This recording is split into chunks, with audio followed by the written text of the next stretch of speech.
కుజుడు మరియు కేతువు ఈ యొక్క రెండు గ్రహాల స్థితి సంయోగం అనేది సింహరాశిలో కలగబోవటం వల్ల రాబోయే 51 రోజుల పాటుగా ఏ విధంగా ఉండబోతుంది, ఏ విధమైన జాగ్రత్తలు తీసుకోవాలి, ఏ రెమెడీస్ చేసుకుంటే బాగుంటుంది, రాజకీయంగా సామాజికంగా కూడా ఏ విధంగా పరిస్థితులు ఉంటాయి, ఇవన్నీ కూడా సుదీర్ఘంగా చర్చిద్దాం. చివరిదాకా చూడగలరు, నచ్చితే లైక్ చేయగలరు, 10 మంది బంధుమిత్రులకు షేర్ చేయగలరు. కుజ కేతు.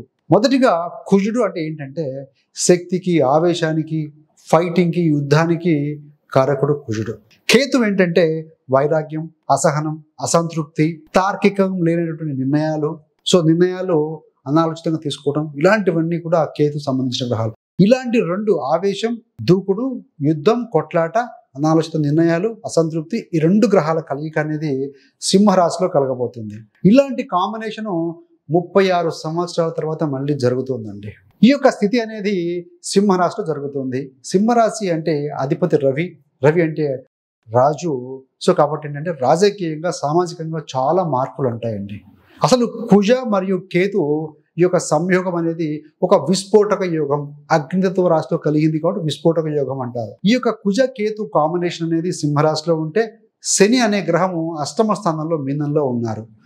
శని కుజకేతుల యొక్క స్థితి అనేది 8/6 అంటారండి, అష్టషష్టకం. దీన్ని ఏంటంటే అపశకున యోగం అని కూడా అంటూ ఉంటారు. అలా ఉంది కాబట్టి ఈరోజు ఇలా చెప్పుకుంటున్నాం. మరి దీని ప్రభావం ఏ విధంగా ఉంటుందయ్యా అంటే దేశీయ మరియు సైనిక స్థావరాలపై దాడులు జరిగే అవకాశం కూడా బలంగా ఉంటుంది.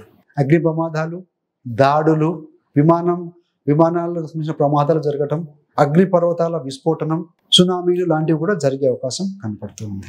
ఈ యొక్క సైనిక అధికారులు, క్రీడాకారుల మీద, రాజకీయ నాయకుల మీద ముఖ్యంగా దాడులు జరిగే అవకాశం ఉంటుంది కాబట్టి I have to be very very careful. కుంభరాశి వారికి 7వ స్థానంలో కుజకేతుల యొక్క స్థితి ఉంది, సంయోగం ఉంది. దీన్ని విస్ఫోటక యోగం అంటారు కదా. మీ యొక్క జీవిత భాగస్వామి అధిక అహంకారం కలిగి ఉంటారు. ఈ సమయంలో కోపము, చికాకు, అసహనం ప్రదర్శిస్తూ ఉంటారు. అదేవిధంగా వీరు కనుక ప్రజలతో, ఎదుటి వారితో చేసేటువంటి వ్యవహారాల్లో జాగ్రత్త. మీరు బిజినెస్లో ఉన్నారనుకోండి, క్లయింట్స్తో బీ కేర్ఫుల్, గొడవపడకూడదు, ఓపికగా ఉండాలి, బిజినెస్ పార్ట్నర్తో జాగ్రత్తగా ఉండాలి.